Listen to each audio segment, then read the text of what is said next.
va commencer par ce qui est sans doute le film le plus attendu de la semaine, dont on parle depuis un moment, qui a été récompensé aux Golden Globes, je pense, oui, et qui aux Brit Awards, au BAFTA, au BAFTA, oui, voilà, oui.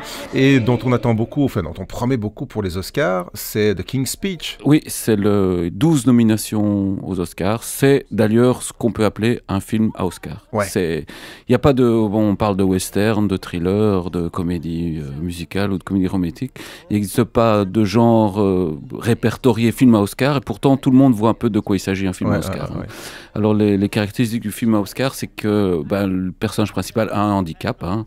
Tout le monde se souvient de Dustin Hoffman qui était autiste dans Red Man, Daniel Day-Lewis qui était en chaise roulante dans My Left Foot. Enfin, ce sont autant de films qui ont ramassé la charge beaucoup. émotionnelle. Oui, c'est ça. Et donc ici, il s'agit d'un prince, le prince de York, le cadet de la famille royale d'Angleterre, qui est bègue.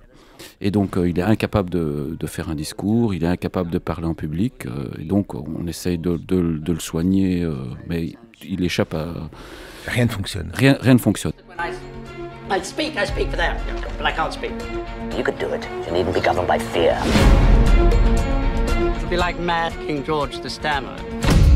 Get up, you can't sit there, get up! Why not? It's a chair. That is St. Edward's chair. People have carved their names on Listen it. to me! Listen to me! Why should I waste my time listening to you? Because I have a voice! Yes, you do.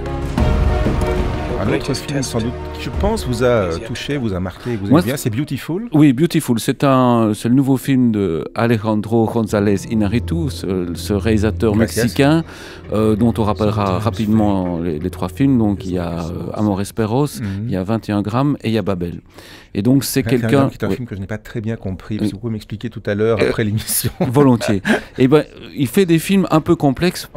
À cause de la structure. C'est la structure qui fait le style un peu d'Iñárritu, c'est-à-dire ce sont des films polyphoniques, des films chorales, où les histoires se rassemblent à un moment donné. Ouais. Mais c'était aussi la marque de son scénariste qui s'appelle Arriaga. Et donc les deux hommes sont partis chacun de leur côté.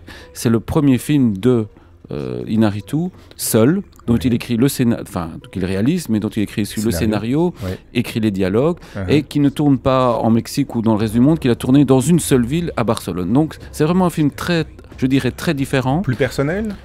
Les autres, je pense, étaient des films très personnels aussi. Donc je pense que la différence, cette fois-ci, c'est que au lieu d'avoir un éclatement dans différents lieux, l'éclatement est dans le personnage lui-même.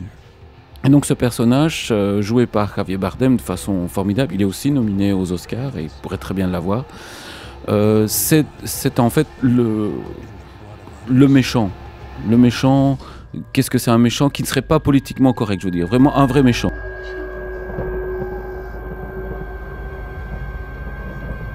And once the storm is over, you won't remember how you managed to survive.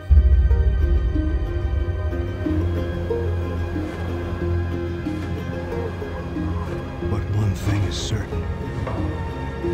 When you come out of the storm, your life won't be the same. It will be beautiful.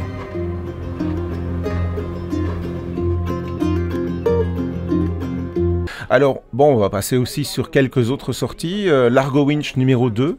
Oui, ça, c'est une catastrophe. Hein. C'est une catastrophe. Bon, déjà, en soi, c'est pas une idée formidable, Largo Winch, parce que Largo Winch, c'était déjà une bande dessinée qui le faisait ciné, qui faisait donc, qui s'amusait, qui jouait avec les codes du cinéma. Qui jouait avec les codes du cinéma. Alors, sur le papier, ça donne très bien. Mais lorsque le cinéma commence à jouer avec une bande dessinée qui joue avec les codes du cinéma, ça devient une caricature, plus rien ne fonctionne.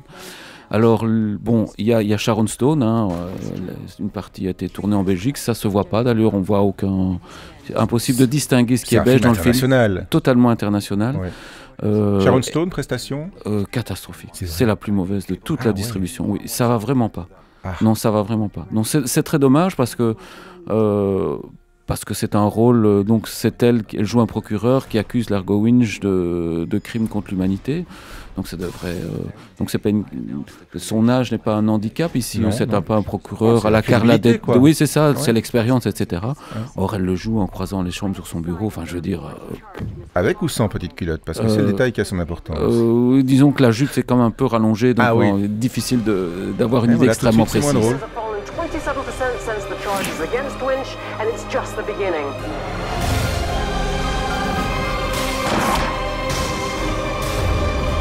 Come on, you're being played, Miss Franken. The question is by whom? In any case, you were right about one thing. You've got a lot of enemies. A man with no enemies is no man at all.